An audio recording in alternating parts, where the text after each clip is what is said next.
warahmatullahi wabarakatuh. Hai semuanya, perkenalkan nama saya Salkim Lutfi.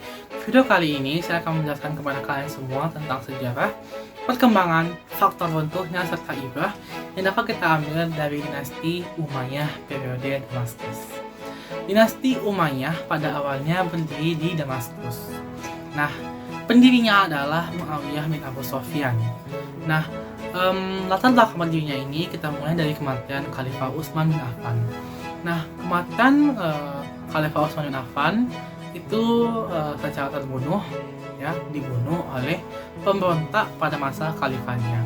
Pemberontak ini membunuh Utsman dikarenakan mereka berpikir bahwa Utsman melakukan nepotisme dalam pemerintahnya, sehingga terbunuhlah Utsman. Nah, karena Utsman meninggal, maka kekosongan kekhalifahan terjadi nih. Sehingga pada saat itu umat muslim mendesak Ali bin Abi Thalib untuk menjadi khalifah. Nah, naiklah khalifah Ali bin Abi Thalib. Nah, lalu Muawiyah, yaitu pendukung Utsman, dia meminta agar mengusut tuntas nih siapa sih pembunuhnya si Utsman gitu. Tapi Ali melihat situasi pada saat itu yang masih porak-poranda, dia mengatakan bahwa harusnya sekarang adalah menyatukan dulu umat muslim yang terpecah ini.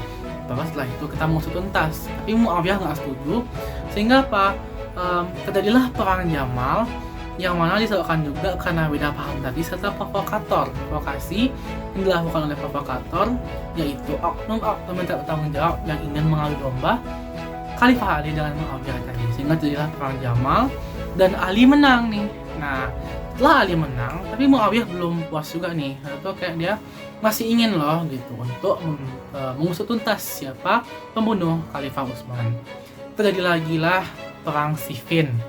Nah, perang Siffin ini berujung tahkim atau perjanjian perdamaian. Nah, yaitu Ali turun dari jabatannya sebagai khalifah dan Muawiyah turun dari jabatannya sebagai gubernur.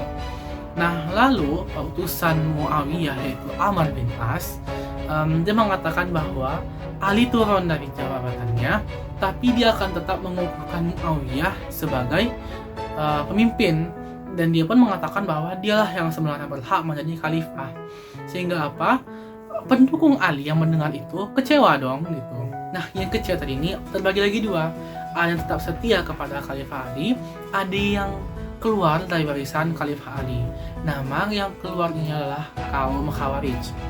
Nah, kaum Khawarij ini berpikir dan menganggap bahwa Khalifah Ali, Muawiyah, serta Amr bin As tadi harus dibunuh nih ketiganya, karena mereka bertiga inilah yang membuat perpecahan. Sehingga terbunuhlah nih Khalifah Ali bin Abi Thalib. Tapi yang dua lagi nih tidak berhasil dibunuh. Nah, karena Khalifah Ali terbunuh dan meninggal, terjadi lagi lah kekosongan khalifah.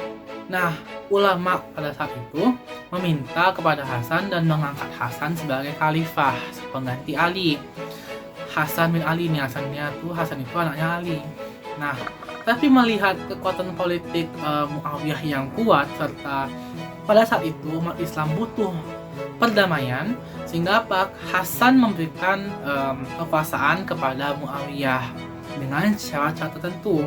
Nah, naiklah Muawiyah menjadi khalifah, dan dia pun membentuk dinasti Umayyah, yang mana itulah awal mulanya dinasti Umayyah berdiri dan merubah sistem pemerintahan yang awalnya demokratis di baiat gitu menjadi monarki.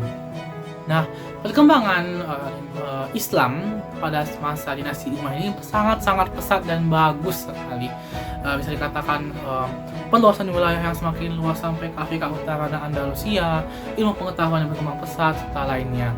Juga khalifah-khalifah yang menonjol dan berprestasi di dinasti Umayyah ini, seperti Khalifah Muawiyah yang membentuk badan-badan lembaga gitu untuk organisasi pemerintahan yang jelas dan teratur gitu.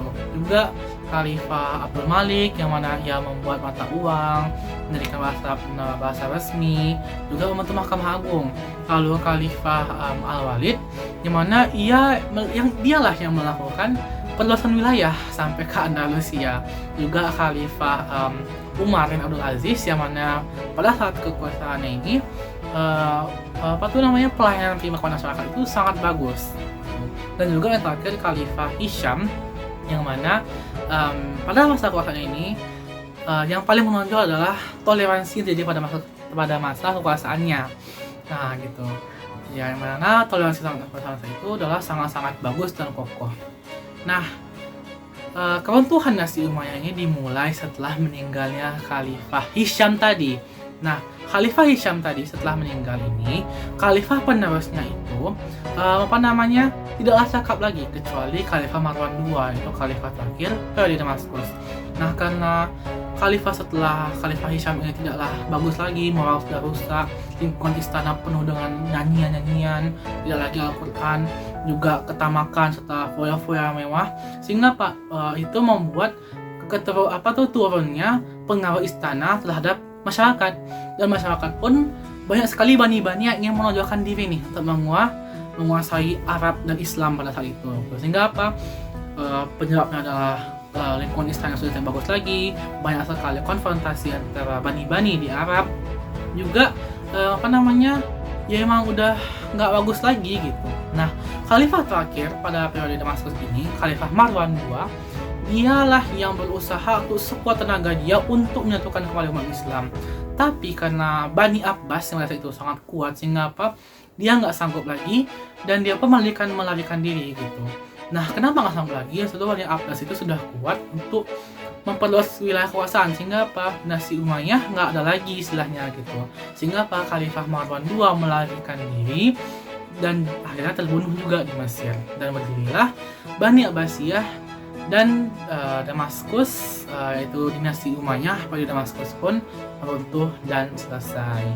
Nah, ibrah yang dapat kita ambil adalah yang pertama, kita harus selalu adil dan tidak tamak dan tidak foya-foya seperti Khalifah terakhir, supaya kita tetap tahan dan berkukuh. Yang penting tidak boleh foya-foya. Kenapa? Foya-foya ataupun hal buruk batil lainnya merupakan awal mulanya terjadinya kehancuran. Dan juga pun kita harus berprestasi seperti khalifah-khalifah sebelumnya yang membuat peradaban Islam semakin maju. Itulah dia, sekian dari saya mengenai sejarah perkembangan, faktor terbentuknya, dan ibrah yang kita ambil dari dinasti Umayyah. Saya mohon maaf nih apabila ada kesalahan serta kekurangan dan kekhilafan yang saya lakukan pada penjelasan sebelumnya, dan saya mengucapkan terima kasih banyak atas perhatiannya, dan assalamualaikum warahmatullahi wabarakatuh. Sampai jumpa lagi.